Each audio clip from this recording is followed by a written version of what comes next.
네, 시장에서 숨은 진주를 찾는 230 종목 캐치 시간입니다. 오늘도 최수창 파트너 이담교 게스트와 함께하겠습니다. 두 분 안녕하십니까? 안녕하세요. 네, 안녕하세요. 먼저 오늘의 주제 같이 확인해 보겠습니다. 2,500 내준 코스피, 저가 매수냐 관망이냐. 네, 결국 오늘 종합주가지수가 2,500마저 내줬습니다. 대응 전략을 모색해 보겠습니다. 먼저 이담교 캐스터가 연초 이후 개인 투자가들의 상위 종목 수익률 그리고 증권사에서 보는 의견을 정리했습니다. 어제에 이어 인플레 공포가 국내 증시를 덮쳤습니다. 코스피와 코스닥 모두 이틀 연속 하락하고 있는데요.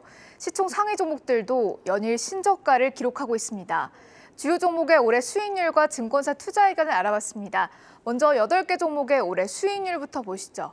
삼성전자와 SK하이닉스, 네이버와 카카오의 수익률인데요. 기준은 1월 3일부터 전일 종가 기준입니다. 반도체 투톱 중 삼성전자의 수익률은 마이너스 21%, SK하이닉스는 마이너스 23%입니다.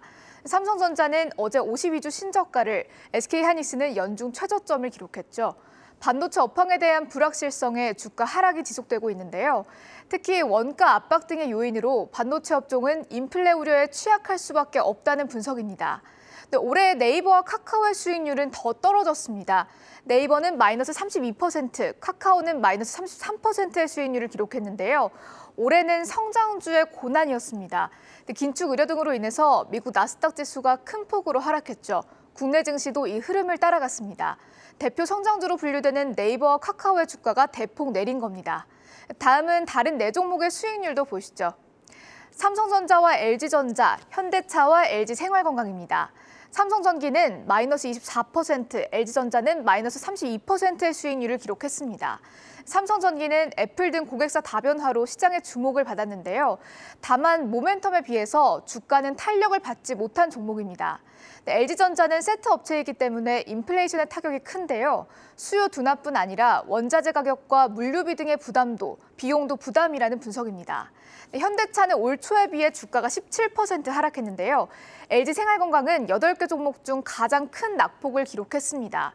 연초에 비해 무려 40%나 주가가 하락했는데요. 중국의 봉쇄와 업종 내 경쟁 심화 등 여러 악재로 LG생건의 주가는 반토막이 났습니다. 다음은 앞서 살펴본 종목들에 대한 증권사의 투자 의견 보겠습니다. 먼저 삼성전자에 대한 의견입니다.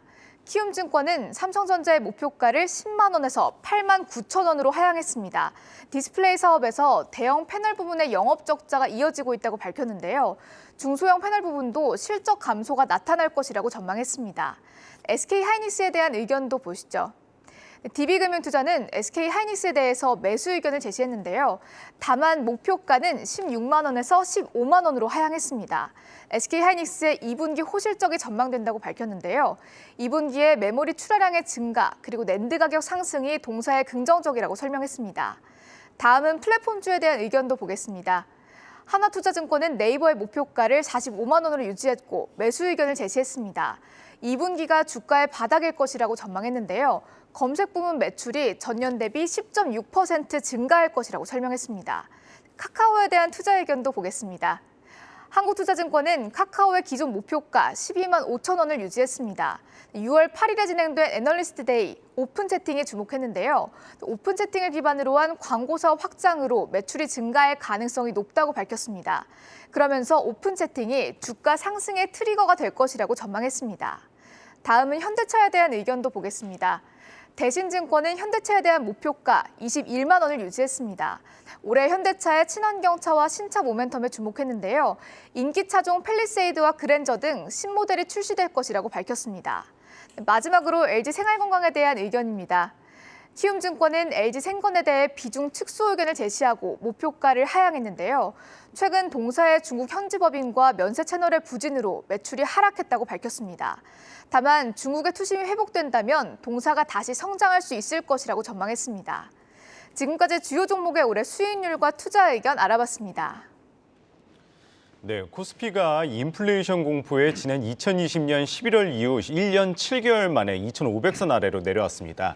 최수창 파트너님, 네. 여전히 변수가 남아있는 상황인데 좀 하방을 열어둬야 될까요? 더?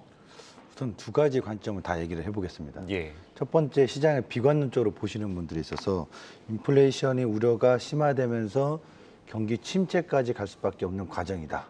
이렇게 볼 수도 있죠. 예, 그런 시나리오에 대해서 뭐 틀리다 맞다, 우리가 앞으로 5년 뒤에, 1년 뒤에 뭐 미래에 갔다 온 게 아니기 때문에 충분히 그런 가설이나 또 그런 상황에 대해서 근거는 또 있어 보이긴 합니다.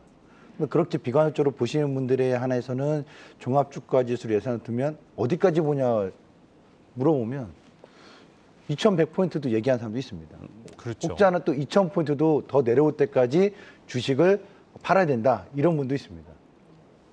근데 거기서 반대론적으로 보면 인플레이션한 건 과거 80년대도 있고 90년대도 있고 구간마다 있었습니다. 2006년, 7년대도 인플레이션 우려가 있었습니다. 그러니까 실질적으로 물가 상승은 계속 올라옵니다. 예. 근데 이 과정에 있어서 늘 극복해왔던 게 증시 자산 시장인데, 전 이번에 인플레이션 우려가 뭐 70년대 석유 파동이 있었던 그런 구간하고는 전혀 다르다고 보기 때문에 예. 억제 정책의 완화가 충분히 이루어질 수 있다고 보여집니다. 일단 인플레이션 우려가 발생했던 이유 중에 하나가 불가피하게 러시아하고 우크라이나 사태를 예견하기는 어려웠던 국면이긴 합니다만, 그렇죠. 이 부분이 불거지면서 지금 나오고 있는 과정들이잖아요. 그럼 역으로 말씀드려서 만에 하나 러시아 우크라이나 사태가 어느 날 갑자기 상황이 반전이 된다거나, 또 러시아에게 제재를 가했던 부분들이 또 반전이 있다거나, 또 그것도 아니면 러시아에게 그동안 제재 가했던 과정에서 에너지 부분에서 새로운 변화가 있다고 한다면 충분히 인플레의 억제 완화가 가능하다고 좀 봅니다.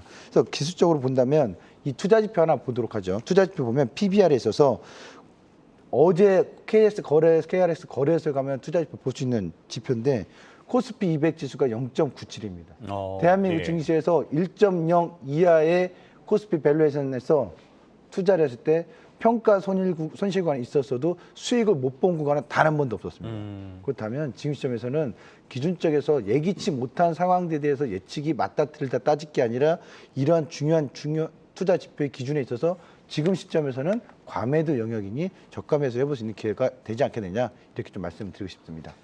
네, 방금 전에 이담교 캐스터의 정리 내용에서도 보셨습니다만, 우리 개인 투자가들이 많이 보유하고 있는 종목이 평균 30% 급락을 했습니다. 네. 저도 경험적으로 보니까 30% 손실했을 때가 가장 힘들더라고요. 손절매를 치자니 오를 것 같고 안 치자니 힘이 없고, 네. 이런 경우 어떻게 조언 주시겠습니까? 그러니까 지금 자산 시장에 투자하고 있는 많은 분들께 뭐 다양한 얘기들이 있을 텐데 아주 간단 명료하게 말씀드리겠습니다. 투자 왜 하십니까? 내가 어떤 상품에 대해서 투자를 했을 때 오를 수 있어, 소위 말하면 내가 한 거에서 성공할 수 있어라는 확신을 갖고서 투자하는 거잖아요. 네. 결국 오를 수 있어라는 건데, 자산 시장은 늘 방향성은 우상향이지 뒤로 가진 않습니다. 그러니까 방향성 자체의 존재가 우상향하는 거 보고서 자산 시장에 대해 자신감을 가졌으면 좋겠다. 예. 그리고 또 하나 보시면 자산을 가지고 있어야지. 뭐 예전에 우리 조상님께서 뭐 땅을 뭐 줘야지 나중에 기대치가 있고 이 가격이 올라서 부풀어 나듯이, 지금 여러분들이 투자 자산을 갖고 있는 게 쪼그라든 과정들, 평가 손익이 낮아지고 쪼그라든 과정들이 있습니다만, 가지고 있었을 때 비로소 나중에 미래 가치에 있어서 성장할 수 있는 기회가 오는 거거든요. 아무것도 갖고 있지 않으면 소용이 없거든요. 최근에 뭐 로또에 대한 논란도 있습니다만, 예. 로또 복권을 사놔야 뭐 꿈을 꾸든 당첨이 되든 하죠. 그것에 대해서도 어떤 논란을 따질 필요가 없다는 얘기죠. 그런 점에 있어서 주목할 세 가지 기준을 말씀드리면, 아까 첫 번째 했던 저 PBR. 여러분들이 과거 KRX 지표에 들어가서 철저하게 따져보시면 가까운 증권사 가서 과거 이런 자료 좀 주십시오라고 하면 제공할 거예요. PBR이 1.0 이하에서 왔을 때 매수했는데 주가가 10% 20% 더 빠진 적도 있습니다만, 예. 그 시점에서 플러스가 안 난 적은 단 한 번도 없다는 점. 두 번째, 새 행정부, 신정부가 들어오면 임기 1, 2, 3년 차 이내에는 상승장이 항상 펼쳐졌다는 거. 우리나라뿐이 아니라 미국도 마찬가지라는 점. 예. 그리고 세 번째, 여러분 1977년들이 GDP 1000불입니다.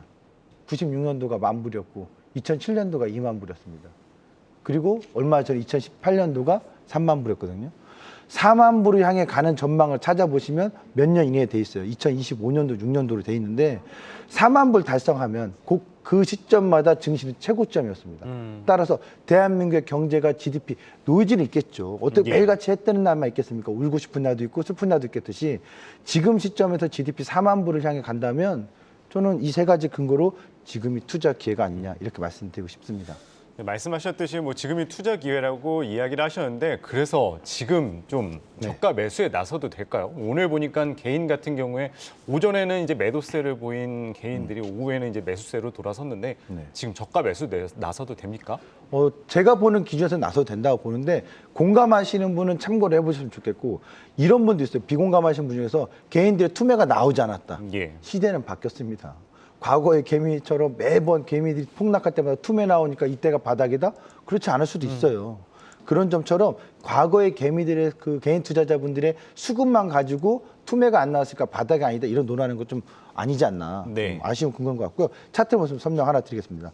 삼성전자 한번 지켜보시죠. 삼성전자 보시면 삼성전자가 이 월봉상 파란색 선 60평인데 60평 IMF 이후입니다. IMF 이후에 60평 근접했을 때 하락했을 때가 뭐 과거에는 40% 20%씩 월봉상 하락했거든요. 예. 60평 만났던 근접했던 시점이 2000년도, 2001년도, 그 다음이 2007년도, 그리고 2008년도 추가 하락이 있었고요. 또 보면 2014년도, 15년도, 16년도 있었습니다. 월봉상 60평이 근접하거나 이탈하는 과정. 예. 이 근접에서 월봉상 10%의 하락률이 나왔을 때는 저는 충분히 저가 매수해 볼 수 있다. 그럼 삼성전자 여러분 지금 요새 6만 전자 깨진다고 해서 다시 6만 원 안 올라갈까요? 그러면 매수하시면 안 되겠지만 6만 전자 깨졌다가 7만 원 오나 6만 전자 안 깨지고 그냥 7만 원이 오나 온다라는 확신이 있으면 당연히 지금 누가 더 싸게 사야 되는지 그 기준만 있으면 될 것 같습니다. 그리고 코스피 지수에 대해서 ETF 추종하시는 분들은 전 지금 뭐 분할 매수, 적립 매수 다 좋은 방법인데 결국 매수하는 이유는 뭐겠습니까? 승리할 수 있다, 상승할 수 있다는 전제잖아요. 적극적으로 강력하게 자신 있게 매수해서도 좋다라는 점 말씀드렸고 코스피 200 기준으로는 325에서 318포인트 전후대를 한번 보셨으면 좋겠습니다. 네, 만일에 지금이 저점권이라면 지금 삼성전자, SK하이닉스, LG에너지솔루션을 위시해서 지수 낙폭이 좀 줄어가고 있습니다. 과연 어떤 업종에 관심을 둬야 될까요? 이건 너무나 뻔한 질문이에요. 많은 개인 투자자분들이 지금 시점에서 뭘 살까 고민하는데 대한민국 수출 품목 1위, 전 세계에서 이거 없으면 아무것도 못하는 거 뭡니까? 철강이라고요? 아닙니다. 반도체입니다. 예. 반도체 없으면 전 세계 어떤 것도 이루어지지 않습니다. 콘텐츠 제공 못하고요. 지금 유튜브 하는 거, 우리가 이 보고 있는 방송, HTS 아무것도 못하거든요. 반도체가 결국 핵심이거든요. 반도체 기술주의 터닝 포인트. 반도체라는 것은 결국 성장주이기도 하지만 가치주로서도 평가되기 때문에 현재 시장의 지수 저점을 논할 때 지수 저점에서 반등이 나올 수 있어. 거기서 가장 먼저 우선적으로 공략해야 될 섹터를 물어보신다면 전 0순위로 1순위로 반도체주를 꼭 봐야 된다고 말씀드리고 싶어요. 그래서 반도체는 대한민국 삼성전자, SK하이닉스를 꼭 보셔야 될 것 같고 그다음 개별주에서는 원유모터리라는 종목도 계속 있습니다. 왜냐하면 출하량이 정말 증가하고 있음에 특수가스에 있어서 원유모터리 실적은 좋아지고 있다는 거 주목했으면 좋겠고요. 그렇다면 시장이 침체이기 때문에 리스크 관리해야 된다고 하면 시장의 반등 나오는 뭘까요? 낙폭과대이기도 하고 경기가 다시 살아날 수 있어. 이런 인플레이션 상에서도 여전히 수요는 강해. 예. 이렇다면 쉽게 설명드리면 여러분 주유소에 2,000원이 됐다 하더라도 차량이 없으면 문제예요. 침체잖아요. 네.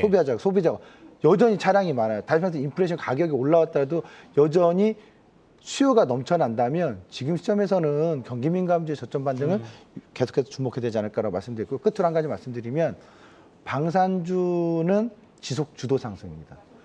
문재인 정부 때 카카오와 2차 전지가 지속적으로 주도 상승했다면 이번 구에서 방산주는 눌림시마다 저가 매수를 계속해서 해야 되지 않을까 이렇게 말씀드렸고요. 간략하게 개별주도 테마에서는 신재생 에너지, 태양광, 풍력, 원전은 지속적인 관심을 가져보셨으면 좋겠습니다.